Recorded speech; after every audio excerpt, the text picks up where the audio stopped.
Hi friends, మీకు ఈరోజు banana Sheikh గురించి చెప్పబోతున్నానండి. బనానా షేక్ ఎలా తయారు చేయాలి ఏంటని చెప్పబోతున్నాను. ఫస్ట్ ఆఫ్ ఆల్ మనం బనానాస్ తీసుకుంటామండి. వాటిని తొక్క ఒలిచి పెట్టుకోండి. చిన్న చిన్న ముక్కలుగా కట్ చేసుకోండి. ఈ కట్ చేసుకున్న ముక్కల్ని మిక్సీ జార్లో వేసుకోండి. వీటిలో బాదం పప్పు, జీడిపప్పు కూడా యాడ్ చేసుకోవచ్చు. లేకపోతే లాస్ట్లో గార్నిష్ కోసమైనా వేసుకోవచ్చు. ఒక ఇలాచీ, కొంచెం షుగర్ యాడ్ చేసుకోండి. షుగర్ ఇష్టం లేని వాళ్ళు హనీ కూడా యాడ్ చేసుకోవచ్చు, షుగర్ ప్రాబ్లం అనుకునే వాళ్ళు. నెక్స్ట్ మిల్క్ కొంచెం యాడ్ చేసుకోండి. ఈ విధంగా మిక్సీ జార్లో వేసి మిక్సీ పట్టుకున్న తర్వాత ఐస్ క్యూబ్స్ గ్లాస్లో వేస్తున్నాను.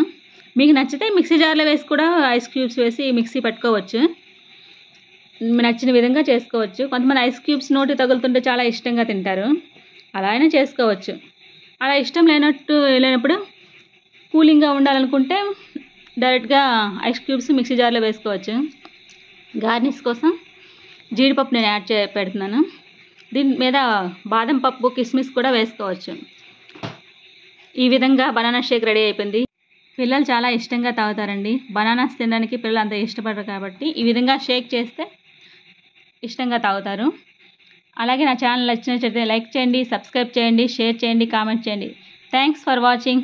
Please subscribe my channel.